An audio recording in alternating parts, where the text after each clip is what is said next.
প্রিয় নবী মুহাম্মদুর রাসূলুল্লাহ সাল্লাল্লাহু আলাইহি ওয়াসাল্লাম আমার আল্লাহর নবীর দরবারে মুসাইব ইবনে উমাইর যখন হাজির হলেন, মুসাইব ইবনে উমাইরের গায়ে तमाम আরব দুনিয়ার সবচাইতে উন্নত পোশাক, সর্বোন্নত পোশাকটা মুসাইব ইবনে উমাইরের গায়ে। মুসাইব ইবনে উমাইরের জামা কাপড় থেকে আতরের গন্ধে तमाम মজলিসটা সুরভিত হয়ে গেল, সুগন্ধযুক্ত হয়ে গেল। প্রিয় নবী মুহাম্মদুর রাসূলুল্লাহ সাল্লাল্লাহু আলাইহি ওয়াসাল্লাম বিশ্ব নবীর দরবারে দাঁড়িয়ে মুসাইব ইবনে উমাইর আল্লাহ পাকের হাবিবের দরবারে তিনি দাঁড়িয়ে, তখন রাসূলুল্লাহ তাকে ডাক দিয়ে বললেন, হে আল্লাহর যুবক বান্দা, কে তুমি, তোমার পরিচয় কি? প্রিয় নবী মুহাম্মদুর রাসূলুল্লাহ সাল্লাল্লাহু আলাইহি ওয়াসাল্লামের দরবারে দাঁড়িয়ে মুসাইব ইবনে উমাইর বলেছিলেন, ইয়া রাসূলুল্লাহ, ইয়া হাবিবাল্লাহ, হুজুর আমি আমার নাম মুসাইব, আমার বাবার নাম উমাইর। হুজুর আমি অনেক দিন আগেই শুনেছি, কিংবা বেশ কিছুদিন আগেই আমি শুনেছি আপনি নবুয়তের দাবি করছেন, ইয়া রাসূলুল্লাহ, ইয়া হাবিবাল্লাহ, হুজুর। আর এটাও শুনেছি আল্লাহর আকাশের নিচে, আল্লাহর জমিনের উপরে আপনার চাইতে ভালো কথা আর কারোর জবান দিয়ে বার হয় না, ইয়া রাসূলুল্লাহ, ইয়া হাবিবাল্লাহ, হুজুর। তাই আজ আপনার দরবারে আপনার নবুয়ত দাবির সত্যতা দেখতে এবং আপনার মুখের কিছু কথাবার্তা শুনতে আজ আমি আপনার দরবারে হাজির হয়ে গেছি। প্রিয় নবী মুহাম্মদুর রাসূলুল্লাহ সাল্লাল্লাহু আলাইহি ওয়াসাল্লাম মুসাইব ইবনে উমাইরকে বললেন, ও মুসাইব, আল্লাহ পাকের নবী বললেন, হে আল্লাহর যুবক বান্দা মুসাইব ইবনে উমাইর, তুমি আমার দরবারে এসেছো, আমার ব্যাপারে তোমার কানে আওয়াজ পৌঁছেছে, আমি নবুয়তের দাবা করেছি। না না না না না, আসলে আমি নবুয়তের দাবি করেছি তাই না, বরং আল্লাহ পাক রব্বুল আলামিন আমাকে তো পৃথিবীতে মুহাম্মদুর রাসূলুল্লাহ সাল্লাল্লাহু আলাইহি ওয়াসাল্লাম রূপেই পাঠিয়েছেন, আল্লাহ আমায় খাতামুন নবীয়্যিন করে পাঠিয়েছেন। মুসাইব ইবনে উমাইরকে রাসূলুল্লাহ হালকা কিছু নসিহত শোনালেন। নবীর নসিহত শোনার পর, বিশ্ব নবীর নসিহত শোনার পর মুসাইব ইবনে উমাইরের অন্তরটা এতই বিগলিত হয়ে গেল, উনি আমার রাসূলুল্লাহর দরবারে দাঁড়িয়ে কালেমা পড়ে মুসলমান হয়ে গেলেন। মুসাইব ইবনে উমাইর পরে আবার মক্কায় ফিরে এলেন, আবিসিনিয়া থেকে, হাফসা থেকে। তো মাঝখানে তো অনেক কিছু ঘটে গেল। ওহদের যুদ্ধে মুসাইব ইবনে উমাইর শহীদ হচ্ছেন। যুদ্ধের পতাকাটা রাসূলুল্লাহ মুসাইব ইবনে উমাইরের হাতে তুলে দিয়েছিলেন, বলেছিলেন, তুমি এই যুদ্ধের একজন সেনাপতি। কঠিন পরিস্থিতির মোকাবেলায় পড়ে মুসাইব ইবনে উমাইর শাহাদাতের পেয়ালা পান করলেন। 70 জন যারা শহীদ হয়েছে না, মুসলমানরা তখন খুব গরিব, খুব গরিব। কতটা গরিব? 70 জনের কাফনের কাপড় কেনার মতো পয়সা মুসলমানদের কাছে।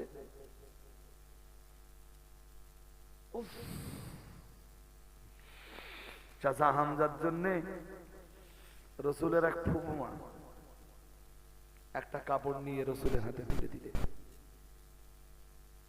বললেন, হুজুর এটা আমার ভাই আর আপনার চাচার জন্য। মুসাইব ইবনে উমাইরের একটা কাফনের কাপড় জুটলো, সেই কাফনটা পরানোর সময় পায়ের দিকে টানছিলেন, মাথার দিকে শর্ট হয়ে যাচ্ছিল। মাথার দিকে যখন কাফনের কাপড়টা টানছিলেন, পায়ের দিকটা শর্ট হয়ে যাচ্ছিল, পায়ের দিকটা ছোট হয়ে যাচ্ছিল। তার মানে মাথার দিকে টানলে পা আলগা হয়ে যাচ্ছিল, পায়ের দিকে কাফনের কাপড়টা টানলে মাথার দিকটা আলগা হয়ে যাচ্ছিল। প্রিয় নবী মুহাম্মদুর রাসূলুল্লাহ সাল্লাল্লাহু আলাইহি ওয়াসাল্লাম মুসাইব ইবনে উমাইরের মাথার কাছে দাঁড়িয়ে দাঁড়িয়ে কাঁদছিলেন, চোখ দিয়ে টপ টপ করে পানি গড়িয়ে পড়ছিল। সাহাবারা জিজ্ঞাসা করলেন, ইয়া রাসূলুল্লাহ, ইয়া হাবিবাল্লাহ, হুজুর মুসাইব ইবনে উমাইরের মাথার কাছে দাঁড়িয়ে দাঁড়িয়ে আপনি কাঁদছেন কেন?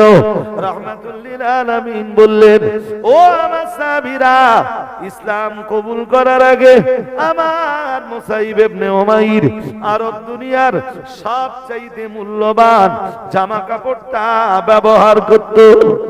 আমার মুসাইব ইবনে উমাইরের গায়ে যে জামাটা পরিহিত থাকতো, আরব দুনিয়ার রাজকুমার রাজপুত্রদের পরনেও ওই রকম উন্নত জামা কাপড় পাওয়া যেত না। ও আমার সাহাবীরা, আমার মুসাইব ইবনে উমাইর কালেমা পড়লেন। কালেমা পড়ার পরে আমার মুসাইব ইবনে উমাইর মূল্যবান জামা কাপড়গুলো খুলে ফেললেন। আমার মুসাইব ইবনে উমাইর ইসলামের জন্য সব বিসর্জন দিলেন, পরিবারকে বিসর্জন দিলেন, পারিবারিক সময় সম্পত্তিকে বিসর্জন দিলেন। আমার মুসাইব ইবনে উমাইর সব কিছুরে বর্জন করে ভিখারির বেশ গ্রহণ করলেন, গরিবের বেশ গ্রহণ করলেন। আমার মুসাইব ইবনে উমাইর মুসাফিরের বেশ ধারণ করলেন। ও আমার সাহাবীরা, যে মানুষটার গায়ে আরব দুনিয়ার সব চাইতে শ্রেষ্ঠ জামা কাপড় দেখা যেত, আজকে সেই মানুষটার শাহাদাতের পরে, তার ইন্তেকালের পরে আমি মুহাম্মাদুর রাসূলুল্লাহ সাল্লাল্লাহু আলাইহি ওয়াসাল্লাম আমি তার পরিপূর্ণ কাফনের কাপড়টা দিতে পারলাম না। কাফনের কাপড়টা আমি তাকে পূর্ণ কাফন দিতে পারলাম না। আমার মুসাইব ইবনে উমাইরের নসিবে যে কাফনটা জুটেছে, সেই কাফনটা পায়ের দিকে টানলে মাথার দিকটা আলগা হয়ে যায়, আর মাথার দিকে টানলে পায়ের দিকটা আলগা হয়ে যায়। ও আমার সাহাবীরা, আমি মুহাম্মাদুর রাসূলুল্লাহ সাল্লাল্লাহু আলাইহি ওয়াসাল্লাম বলছি, আল্লাহ তাআলা, আল্লাহ পাক আমার মুসাইব ইবনে উমাইরকে তার দয়ার জান্নাতের স্পেশাল পোশাক পরিয়ে দিবে। রাসূলুল্লাহর একজন বিখ্যাত সাহাবী ছিলেন মুসাইব ইবনে উমাইর। নাম বলুন, মুসাইব ইবনে উমাইর, খুব বিখ্যাত সাহাবী। তার ইন্তেকালের পরে ওনাকে যখন রাসূল কাফন দিচ্ছিলেন, রাসূলের চোখ দিয়ে টপ টপ করে পানি গড়িয়ে পড়ছিল।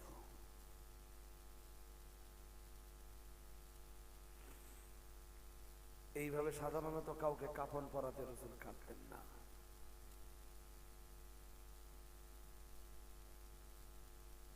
ওহদের ময়দানে গেলে, আমার কাছে আজকে নসিহত শুনছেন তো, যেদিন আপনি মদিনায় যাবেন, ওহদে বেড়াতে যাবেন, ওহদে জিয়ারাতে যাবেন, সেদিন দেখবেন মুসাইব ইবনে উমাইরের কথা আপনার মনে উঠবে।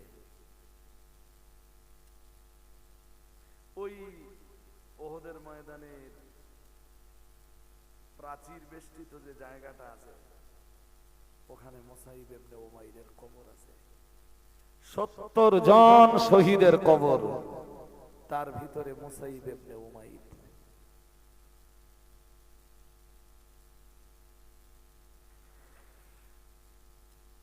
আপনারা তো জানেন, সাহাবারা মক্কা থেকে হিজরত করে একদিন মদিনায় এসেছিলেন। যেসব সাহাবীরা মক্কা থেকে মদিনায় হিজরত করে এসেছিলেন, মুসাইব ইবনে উমাইর ছিলেন প্রথম মদিনা হিজরতকারী। আর একটু মন খুলে বলুন না, রাসূলের হিজরতের আরো 1.5 বছর আগে উনি মদিনায়। কেন এসেছে জানেন?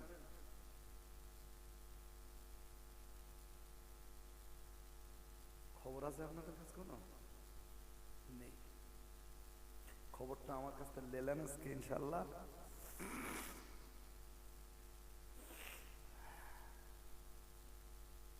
যে বছরে রাসূলুল্লাহর কাছে মদিনার 12 জন হজে এসে কালেমা পড়ল। কয়জন? মদিনার কতজন? কোথায় এলো? হজে এলো, মক্কায়। বাবা হজের জায়গা তো মক্কায়, মদিনায় তো হজের কোনো কাজ নেই। মদিনায় হাজিরা যান শুধু রাসূলের সাথে দেখা করতে, আর মসজিদে নববীতে 40 ওয়াক্ত নামাজ পড়তে। আর মদিনায় আর জান্নাতুল বাকি একটু জিয়ারত করা, সাইড সিন গুলো একটু দেখা, ব্যাস এই তো মদিনার কাজ। মদিনায় তো হজের কোনো কাজ নেই, কিন্তু এরপরও রাসূল বলেছেন যে হজ করলো কিন্তু আমার সাথে দেখা করলো না, সে হাসরের ময়দানে আমার সুপারিশ পাবে না।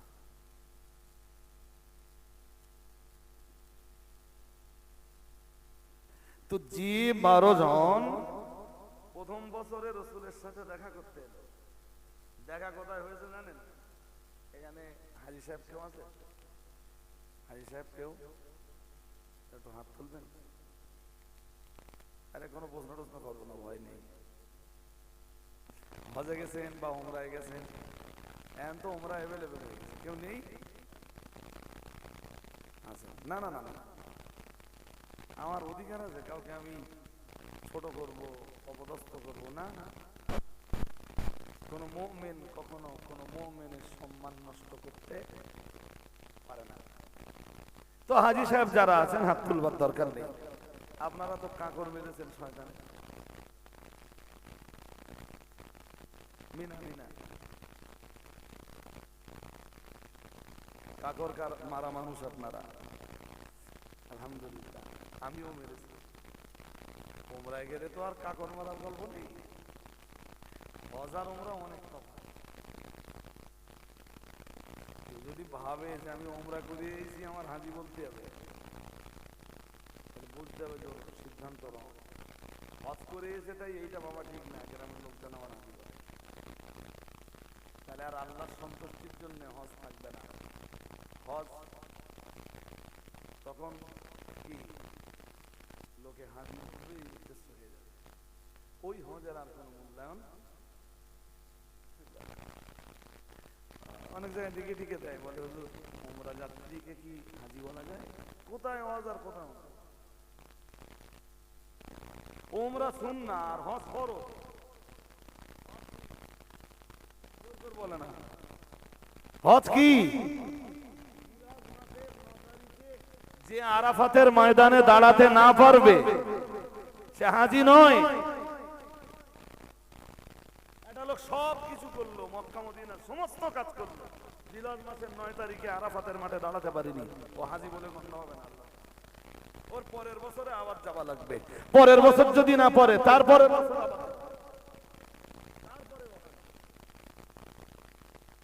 আমি কি বোঝাতে পারছি?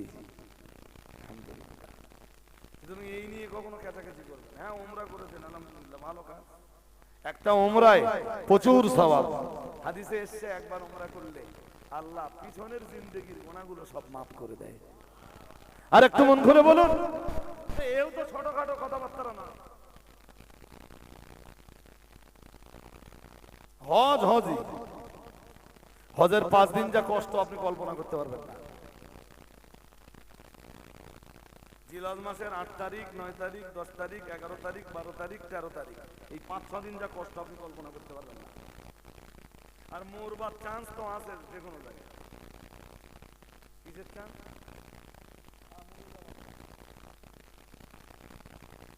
ছাড়ুন এসব কথা ভাই, বললে শুধু সময় যাবে। তো হাজিরা যেই জায়গায় কাকর মারে না, ওই জায়গায় পাহাড়ের একটা গুহা আছে। রাসূল আগে থেকে মদিনাওয়ালাদের খবর দিয়েছিলেন, রাত গভীর রাত্রে, রাত 12টার পরে পাহাড়ের এই গুহায় মদিনার ওই 12 জন আমার সাথে দেখা করবে। সুবহানাল্লাহ বলুন, আরো আওয়াজ দিয়ে বলেন। গভীর রজনীতে সবাই যখন ঘুমিয়ে পড়ল, দয়ার নবী মুহাম্মদুর রাসূলুল্লাহ সাল্লাল্লাহু আলাইহি ওয়াসাল্লাম হযরত মুসাইব ইবনে উমাইর রাদিয়াল্লাহু তাআলা আনহুকে সঙ্গে করে নিয়ে আল্লাহর হাবিব চলে গেলেন পাহাড়ের ওই গুহার ভিতরে ও বাবাজিরা ভাইরা 10-12 জন সাহাবী যারা প্রত্যেকেই ছিলেন মদিনাওয়ালা, তারা সময় মতো হাজির হয়ে গেল, আমার নবীর সাথে দিদার হয়ে গেল, আমার নবীর কাছে তারা বায়াত হয়ে গেল। ও বাবাজিরা ভাইরা, দয়ার নবী মুহাম্মদুর রাসূলুল্লাহ সাল্লাল্লাহু আলাইহি ওয়াসাল্লাম নবী আমার বললেন, না না না না না, শুধু তোমাদের বায়াত হলে চলবে না, শুধু তোমরা বায়াত গ্রহণ করলে চলবে না, তোমরা মদিনা মুনাওয়ারায় যে আমি মুহাম্মদুর রাসূলুল্লাহ সাল্লাল্লাহু আলাইহি ওয়াসাল্লাম আমার প্রচারিত দ্বীন কবুল করবে, এই রকম মানুষ তোমরা সন্ধান করে বেড়াবে। তোমরা 12 জনের প্রত্যেকেই কালেমা পড়ানোর মতো মানুষ খুঁজে বার করে দেবে। ও বাবাজিরা ভাইরা, দয়ার নবী মুহাম্মদুর রাসূলুল্লাহ সাল্লাল্লাহু আলাইহি ওয়াসাল্লামের কাছে ওই রাত্রে ওরা কালেমা পড়ে যখন বেরিয়ে যাচ্ছিল, আমার নবীর কাছে দোয়া নিয়ে ওরা যখন বেরিয়ে যাবে, আল্লাহ পাকের নবী রাহমাতুল লিল আলামিন ওদেরকে ডাক দিয়ে বললেন, তোমরা 12 জন কালেমা পড়ে নিয়েছো, এখন তোমাদের শিক্ষা দরকার, দীক্ষা দরকার। ও মুসলমান বাবাজিরা, আল্লাহ পাকের নবী বললেন, শোনো সাহাবীরা, আমি মুহাম্মদুর রাসূলুল্লাহ সাল্লাল্লাহু আলাইহি ওয়াসাল্লাম তাই তোমাদেরকে বলছিলাম, তোমাদের এই 12 জন মানুষের জন্য আমি মুহাম্মদুর রাসূলুল্লাহ সাল্লাল্লাহু আলাইহি ওয়াসাল্লাম আমার সাহাবী মুসাইব ইবনে উমাইরকে তোমাদের জন্য মাস্টার করে মদিনায় পাঠাবো। আরেকটু মন খুলে বলেন, যে আমার মুসাইব ইবনে উমাইর তোমাদের সঙ্গে যাবে, কোনো অসুবিধা, কোনো প্রবলেম? বলল, হুজুর কোনো অসুবিধা নেই আমাদের, আর আমরা মদিনায় ফিরে চেষ্টা করব আপ্রাণ, যাতে মদিনায় আমরা মুসলমানদের সংখ্যা বাড়াতে পারি। পরের বারে হজে ওরা কতজন এলো জানেন? 70 থেকে 72 ছিল আগে। কত? পরের বছর আসতে কত? কথা কয় না। ওই 72 জন পরের বছরে যখন আসবে, নবী আবার গভীর রাত্রে ওই পাহাড়ের গুহায় ওদেরকে ডেকে দিবেন। ডেকে নিয়ে নবীজি বলবেন, শোনো, মক্কার কন্ডিশন ভালো না, যে 2 জন মানুষ আমাকে শেল্টার দিতেন, এক আমার চাচা আবু তালেব, বলতে বলতে রাসূল কেঁদে ফেললেন। 2 যে মানুষটা ঘরের ভিতরে পড়ে আমাকে সান্ত্বনা দিতেন, আমার বিবি খাদিজা, আজকে আমার খাদিজাও নেই, আমার চাচা আবু তালেবও নেই, আমার জন্য মক্কার পরিস্থিতি খুব কঠিন।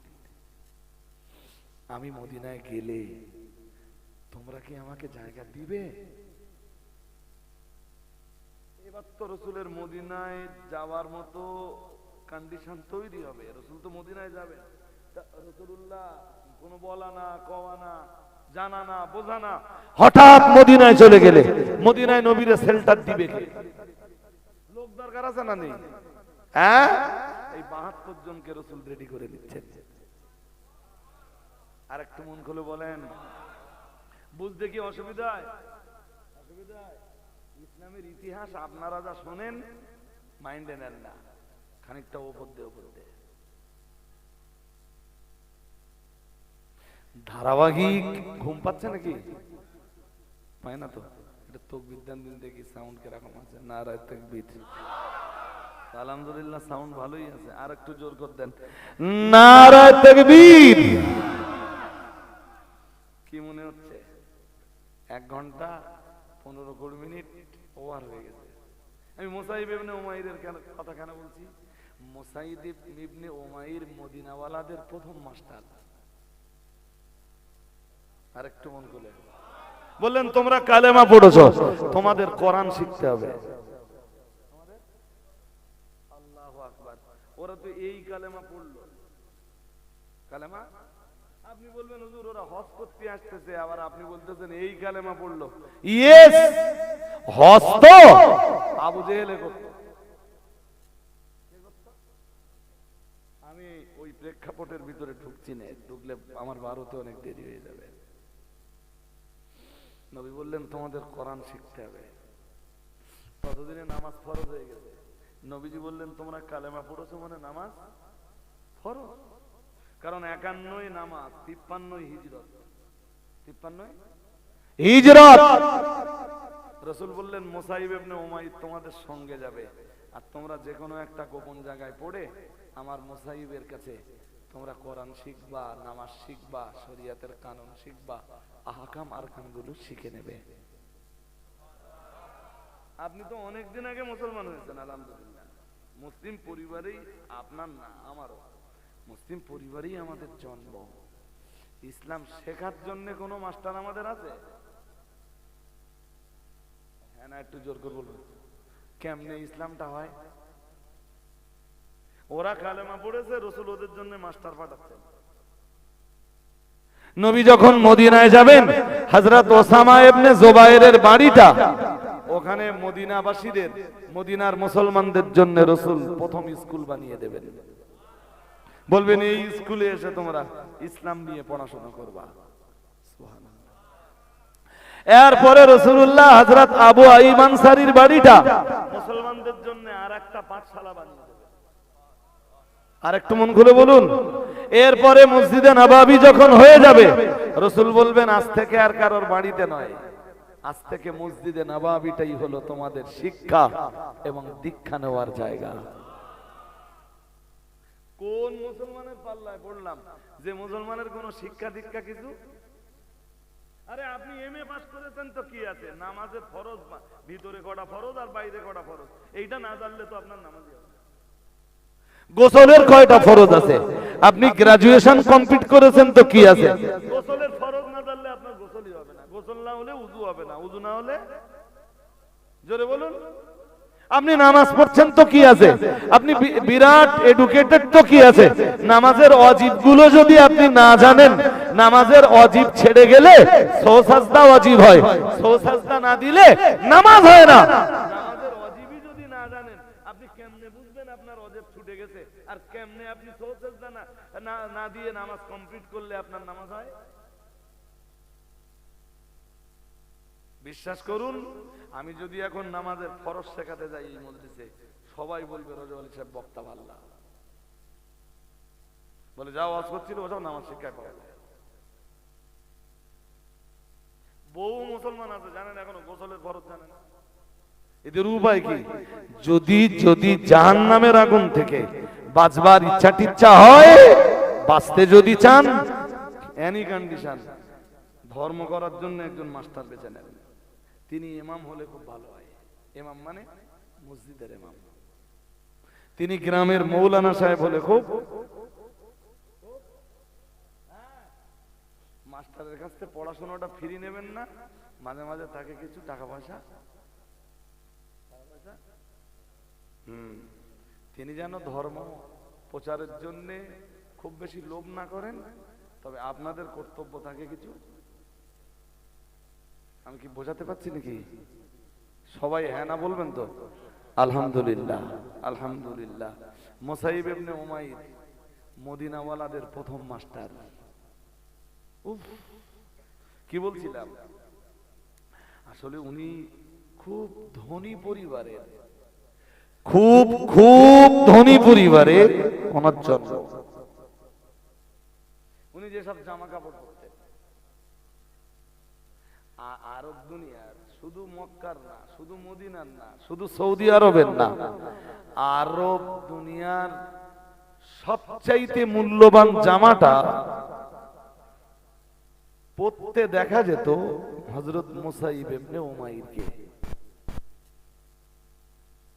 সবচাইতে মূল্যবান জামাটা, যত মূল্যের জামা মানে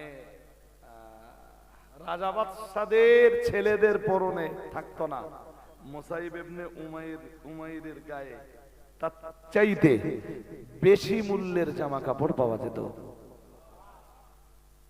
কালেমা পড়ার আগে, কালেমা পড়ার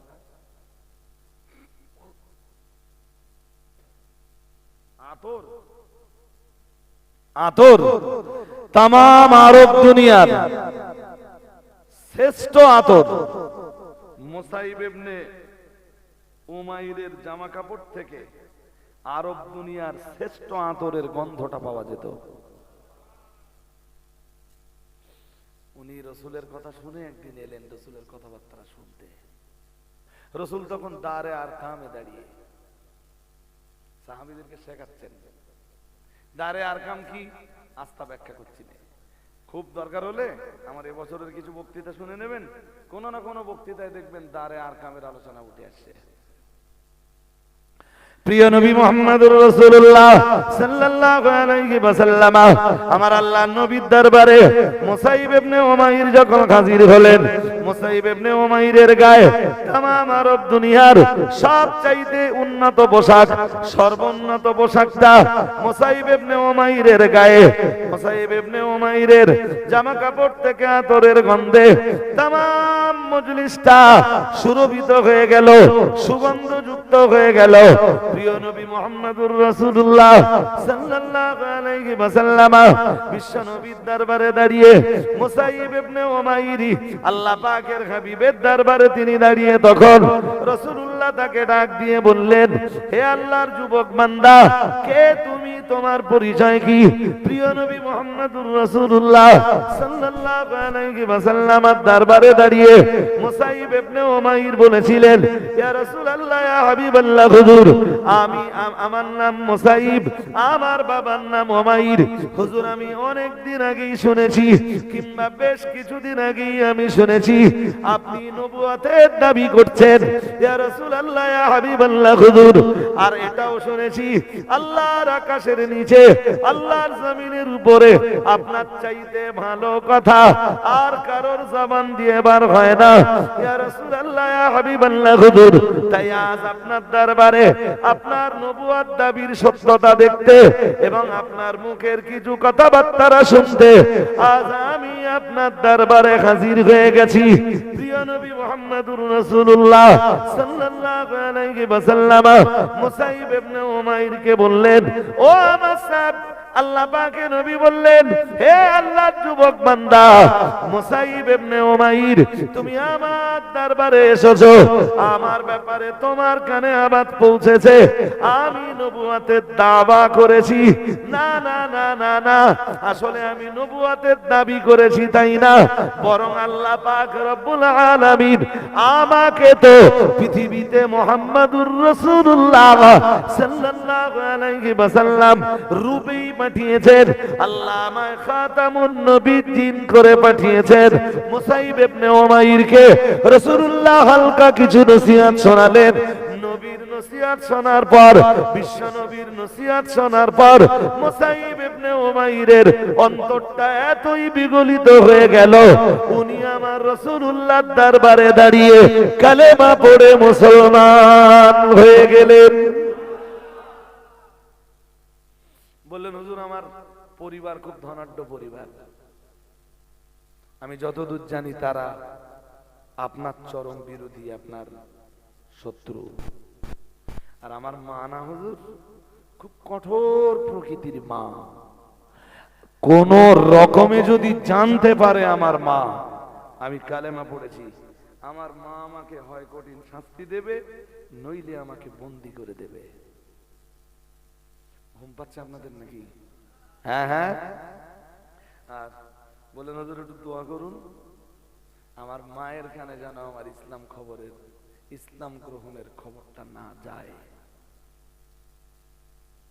যদিও অল্প দিনের ভিতরে মুসাইব ইবনে উমাইরের ইসলাম গ্রহণের খবর মায়ের কাছে পৌঁছে গেল।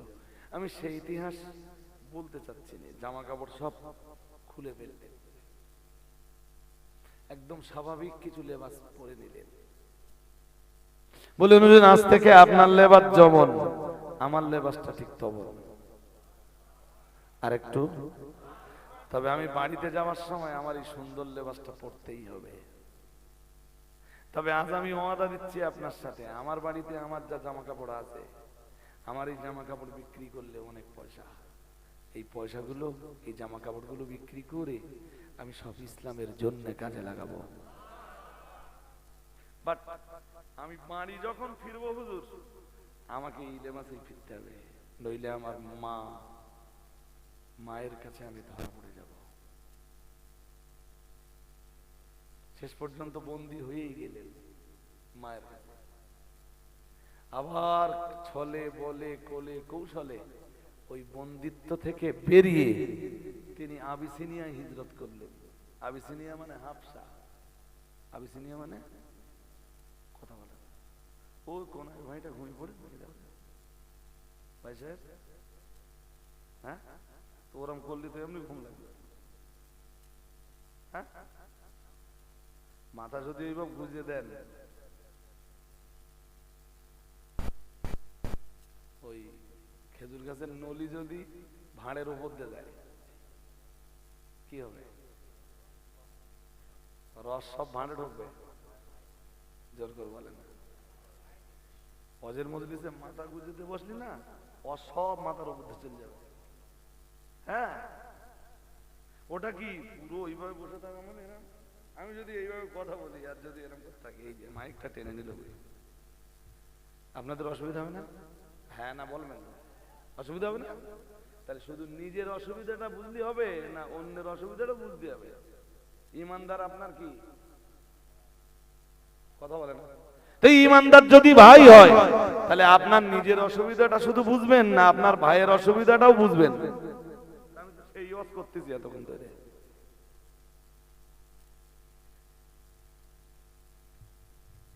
শোনো,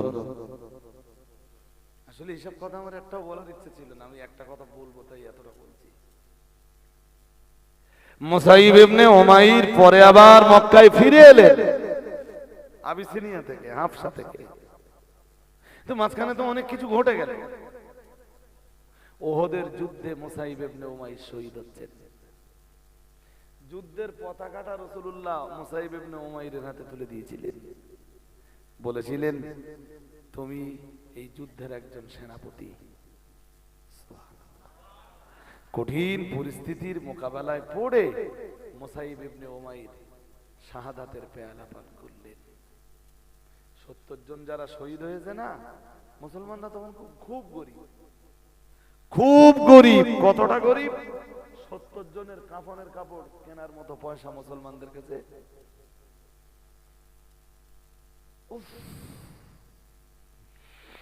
চাচা হামজার জন্য রসুলের এক ফুফুমা একটা কাপড় নিয়ে রসুলের হাতে তুলে দিলেন,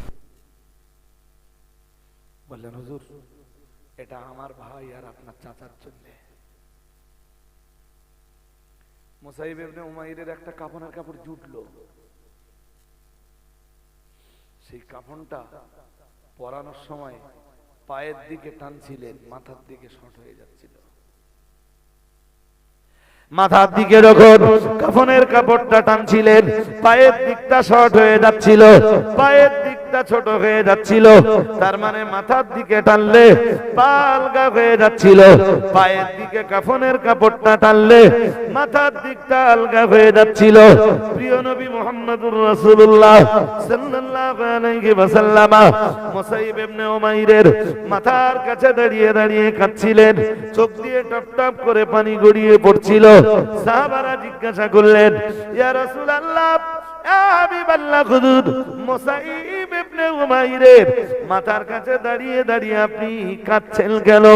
রাহমাতুল লিল আলামিন বললেন, ও আমার সাহাবীরা, ইসলাম কবুল করার আগে আমার মুসাইব ইবনে উমাইর আরব দুনিয়ার সবচাইতে মূল্যবান জামা কাপড়টা ব্যবহার করত। আমার মুসাইব ইবনে উমাইরের গায়ে যে জামাটা পরিহিত থাকতো, আরব দুনিয়ার রাজকুমার রাজপুত্রদের পরনেও ওই রকম উন্নত জামা কাপড় পাওয়া যেত না। ও আমার সাহাবীরা, আমার মুসাইব ইবনে উমাইর কালেমা পড়লেন, কালেমা পড়ার পরে আমার মুসাইব ইবনে উমাইর মূল্যবান জামা কাপড়গুলো খুলে ফেললেন। আমার মুসাইব ইবনে উমাইর ইসলামের জন্য সব বিসর্জন দিলেন, পরিবারকে বিসর্জন দিলেন, পারিবারিক সময় সম্পত্তিকে বিসর্জন দিলেন।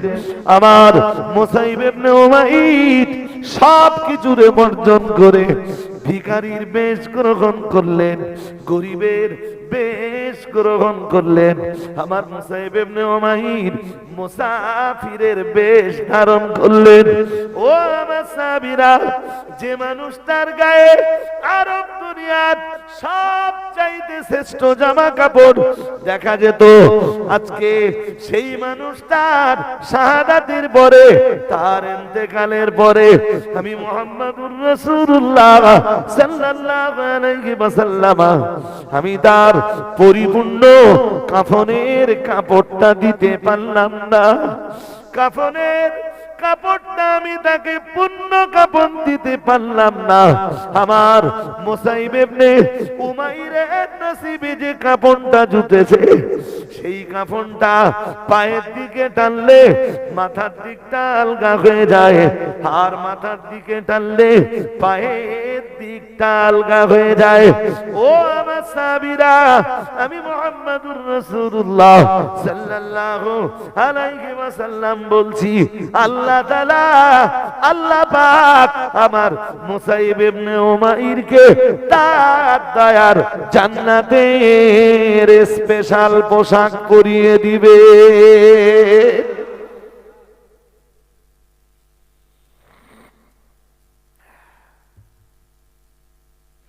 বললেন ওর কন্ডিশন আমি জানি।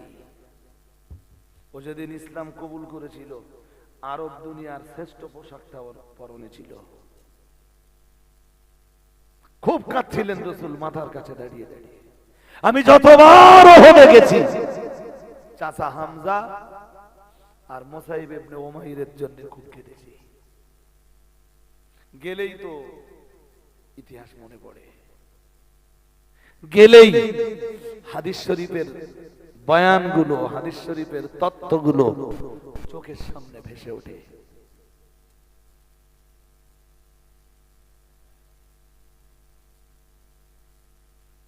জানেন, ঠিক এর আগের যুদ্ধটায়, যে যুদ্ধটায় মুসাইব ইবনে উমাইর শহীদ হচ্ছেন, ওর আগের যুদ্ধটা, দ্যাটস মিন বদরের যুদ্ধ। বদরের যুদ্ধে মুসলমানদের বিরুদ্ধে লড়াই করতে এসছে মুসাইব ইবনে উমাইরের এক নিজের ভাই। মজাটা তো এই জায়গায়। শুনছেন সবাই নাকি, না ধৈর্য হারিয়ে ফেলেছেন? হ্যাঁ, মুসাইব ইবনে উমাইরের এক ভাই বদরের যুদ্ধে মুসলমানদের বিরুদ্ধে তাও লড়াই করতে এসেছেন। মুসাইব ইবনে উমাইর মুসলমানদের পক্ষে। যুদ্ধ শেষ, যুদ্ধ শুরু হতেই মুসাইব ইবনে উমাইর ভেবেছিলেন, আমার ভাই যদি আমার রক্তের ভাই বলো, তলোয়ারের তলায় চলে আসে, কোনো মায়া দেখাবো না, কোনো না, কিসের মায়া? মায়া মমতা ইসলামের উপরে, মহব্বত আল্লাহর জন্য, মহব্বত রাসূলের জন্য।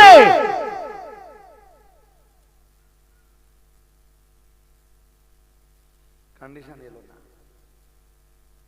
বদর যুদ্ধে জয় মুসলমানদের হলো, ওদের 70 জন ধরা পড়ল। কতজন?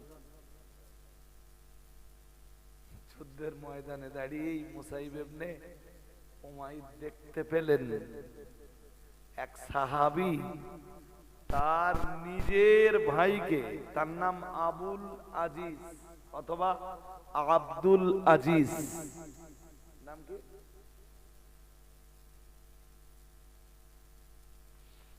তো আবুল আজিজকে ধরে এক সাহাবী রাসূলের দরবারে আনতেছে। মানে ও যুদ্ধবন্দী হয়ে গেছে, আর কোনো কন্ডিশন নেই। 70 জন তো মরেছে, তার ভিতরে 24 জন নেতা। কয়জন? তার ভিতরে মক্কার নেতা, মক্কায় কান্নার রোল পড়ে যাবে এবার। আমি বলবেন হুজুর যুদ্ধ করলেন কেন? একটা ছোট কথা মনে রাখবেন, যারা এডুকেটেড পারসন আছেন আপনাদের জন্য, এটা বোঝা খুব সহজ হবে। রাসূল কোনো যুদ্ধ করেননি জীবনে, আক্রমণাত্মক বা অ্যাটাকিং। রাসূলের জীবনের একটাও যুদ্ধ নেই অ্যাটাকিং যুদ্ধ,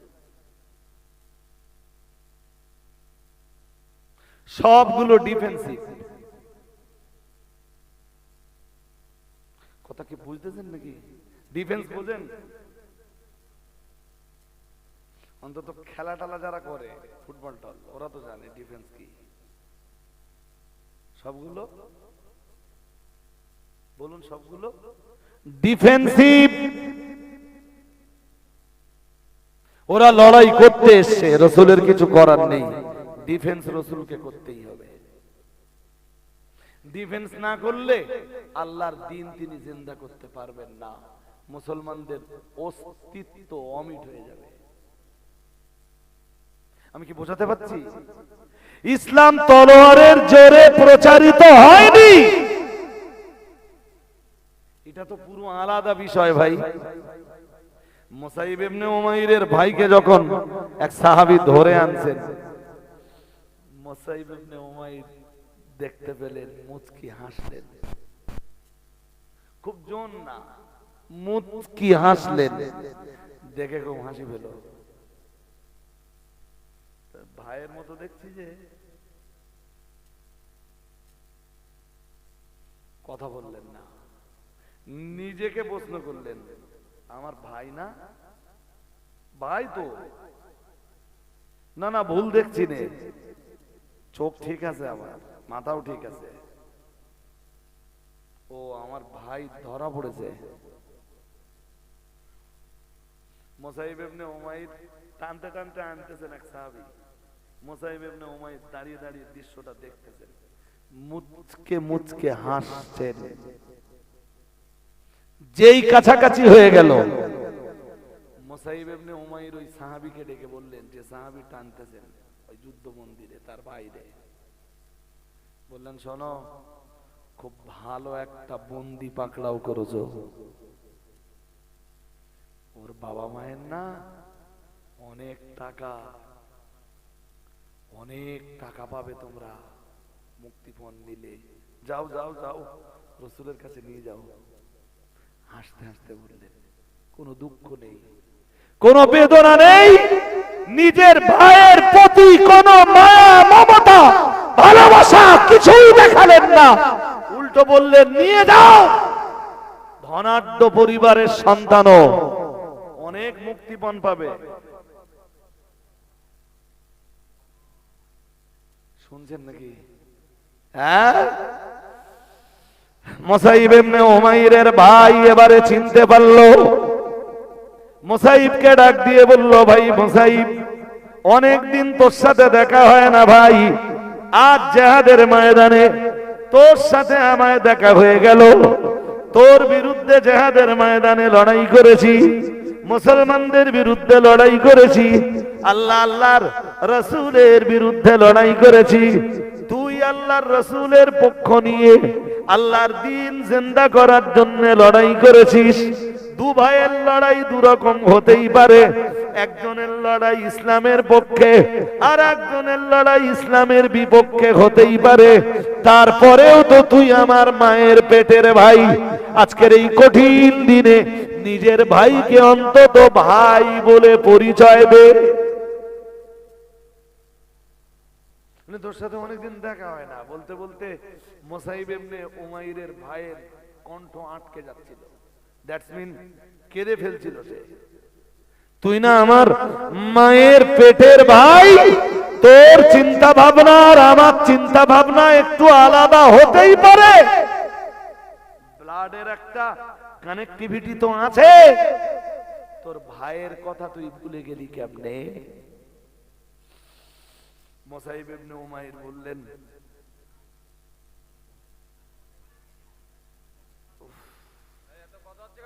ভাই একদম মানে তাড়াতাড়ি করে গাড়িটা পাস করতে দেন, ও যখন ঢুকিয়ে পড়েছে একটু লাইনটা ক্লিয়ার করে দেন। তবে ফার্স্ট টাইম ওনার উচিত ছিল কথাটা শোনা, যে রাস্তা যখন আটকে গেছে তাহলে অন্তত একটু ঘুরে যাই, আর এখন ঢুকিয়ে যখন পড়েছেন আর কি করবেন, একটু বার করে দেন, আর কি করা যাবে। ঠিক কিনা বলেন? জি, না হলে তাহলে ব্যাক করাতে হবে। যদি কোনো কন্ডিশন না হয় তাহলে অন্তত ব্যাক করার ব্যবস্থাটা করে দেন, আর যদি কন্ডিশন থাকে তাহলে এখান থেকে পাস করিয়ে দেওয়ার ব্যবস্থা। চলুন, এই মনোসংযোগ নষ্ট হলে না আমিও কথা আর গুছিয়ে বলতে পারবো না, আপনারাও আপনাদেরকে ভালো করে আমি বোঝাতেও পারবো না। মুসাইব ইবনে উমাইরের মুখে কথাগুলো শুনে বললেন, ভ্রাতৃত্বের পরিচয়টা তো দিবি, ভাইয়ের কথা তুই ভুলে গেলি। আল্লাহর নবী সাহাবী প্রিয় নবী মুহাম্মদুর রাসূলুল্লাহ সাল্লাল্লাহু আলাইহি ওয়াসাল্লামের প্রিয়তম সাহাবী মুসাইব ইবনে উমাইর বললেন, তুমি তো একজন মুশরিক, তুমি তো কালেমার সুশীতল ছায়াতলে এলে না, তুমি তো ইসলামের ছায়াতলে এলে না, আজও তুমি কালেমা পড়লে না, তামাম জীবন আমার নবীর দুশমনি করে গেলে, তামাম জীবনটা তো ইসলামের দুশমনি করে গেলে, আল্লাহর রাসূলের দুশমনি করতে করতে তোমার জীবন অতিবাহিত হয়ে গেল। না না না না না, তুমি বদরের ময়দানে ধরা পড়ে যাওয়ার পরে আমাকে তুমি আমার ভাই বলে পরিচয় দিচ্ছ, তুমি আমার রক্তের ভাই হতে পারো, কিন্তু না না না না না, আমার কাছে এই ভ্রাতৃত্বের কোনো মূল্য নেই। প্রিয় নবী মুহাম্মদুর রাসূলুল্লাহ সাল্লাল্লাহু আলাইহি ওয়াসাল্লামের প্রিয় সাহাবী মুসাইব ইবনে উমাইর বলেছিলেন, যেদিন আমাকে কালেমা পড়ার দায়ে বন্দী করে দেওয়া হয়েছিল, সেদিন আমার ভাই কোথায় ছিল? যেদিন কালেমা পড়ার দায়ে আমার দেহের উপরে কঠিন অত্যাচার চলেছিল, সেদিন আমার ভাই কোথায় ছিল? না না না না না, আজকে বদরের ময়দানে তুমি মুসলমানদের কবজায় ধরা পড়ার পরে আমি মুসাইব ইবনে উমাইর আমাকে ভাই বলে পরিচয় দেবে, আর আমি ভ্রাতৃত্বের সেই পরিচয়টা মেনে নেব, এটা কোনো দিনের জন্য তো হতেই পারে না। আমি আজকের দিনে তোমাকে ভাই হিসাবে কখনোই মেনে নিতে পারবো না। আমি তোমায় ঘোষণা দিচ্ছি, আমি এই বদরের ময়দানে দাঁড়িয়ে উচ্চ আওয়াজে ঘোষণা দিচ্ছি, না না না না না, তুমি তো আমার ভাই হতে পারো না। আমার ভাই তো মদিনার আনসার আর মক্কার মুহাজির মুসলমানরা। একটু মন খুলে বলেন, মেবি হতে পারে তুমি আমার রক্তের ভাই, বাট আমার কাছে আমার রক্তের যতটা মূল্য, রক্তের যতটা মর্যাদা, ইসলামের মর্যাদা তার চাইতে অনেক বেশি। সুতরাং তোমার চাইতে মুসলমানরাই আমার কাছে এখন বেশি মহাব্বতের। তোমার সাথে ভ্রাতৃত্বের বন্ধন একটা টাইমে ছিল, আজ ওই ভ্রাতৃত্বের আর কোনো মূল্য নেই। এখন মুসলমানরাই আমার ভাই। চলুন সূরা হুজুরাতের 10 নম্বর আয়াত। কি ছিল আয়াতে মনে পড়ে? এবার দেখুন তো, এবার মিলে যায় কিনা। কি চ্যাম্পিয়ন করে আমার আল্লাহ সূরা হুজুরাতের 10 নম্বর আয়াতে জানিয়েছেন, ইন্নামাল মুমিনুনা ইখওয়াতুন। আল্লাহ পাক রব্বুল আলামিন জানিয়েছেন, ইমানদারের ভাই। আল্লাহ পাক রব্বুল আলামিন জানিয়েছেন, ফাসলিহু বাইনা আখওয়াইকুম। সুতরাং ঈমানি ভাইয়ের ভিতরে যদি কোনদিন দ্বন্দ্ব তৈরি হয়, মতানৈক্য তৈরি হয়, ওই দ্বন্দ্ব বাড়িয়ে দেওয়ার জন্য তোমরা কোনো ভূমিকা পালন করতে পারো না, বরং তোমাদের কাজ হলো দুইজন ইমানদার ভাইয়ের ভিতরে মীমাংসার সূত্র তৈরি করে দেওয়া। ও বাবাজিরা ভাইরা, আমার আল্লাহ পাক রব্বুল আলামিন আবার বললেন, হে দুনিয়ার ঈমানওয়ালারা, আমি আল্লাহ পাক রব্বুল আলামিন বলছি, ফাসলিহু বাইনা আখওয়াইকুম ওয়াত্তাকুল্লাহ। তবে তোমরা সাবধান হয়ে যাও। আমি আল্লাহ পাক রব্বুল আলামিন বলছি, আমি আল্লাহ তোমাদের জন্য ঘোষণা দিচ্ছি, তোমার একজন ইমানি ভাই আর একজন ভাইয়ের মাঝে দ্বন্দ্ব তৈরি হলে তোমরা যখন মীমাংসার সূত্রটা তৈরি করবা, ওয়াত্তাকুল্লাহ, ওই সময় তোমরা আল্লাহকে ভয় করো। খবরদার খবরদার খবরদার খবরদার, আল্লাহ ভীরুতা নিজের থেকে দূরে সরিয়ে দেবে না। আমি আল্লাহ পাক রব্বুল আলামিন বলছি, দুইজনের দ্বন্দ্ব নিরসনের সময় পক্ষপাত দুষ্টতার পরিচয় দেবে না, আপন কোলে কখনো ঝোল মাখাবে না। মহান আল্লাহ বললেন, আত্তাকুল্লাহ, অবশ্যই তোমরা আল্লাহকে ভয় করবা।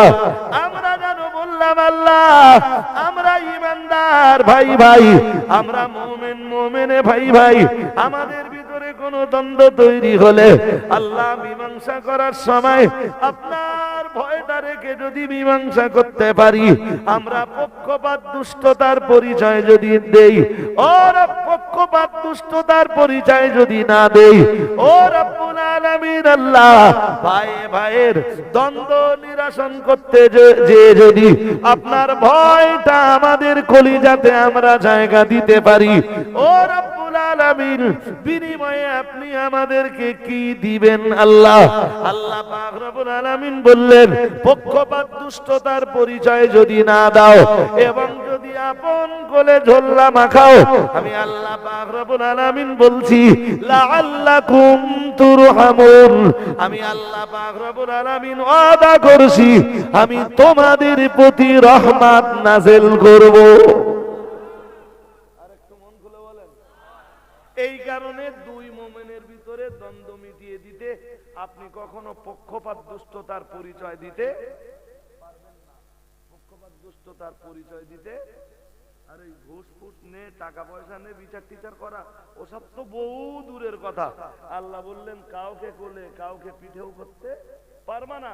এই মীমাংসা করার সময় তোমার কর্তব্য হলো আত্তাকুল্লাহ, তুমি আল্লাহকে ভয় করো। যদি এইটা রাখতে পারো, লাআল্লাকুম তুরহামুন, তাহলে তোমার প্রতি বললেন না, বললেন তোমাদের সকলের প্রতি আল্লাহর রহমত নাযিল হবে।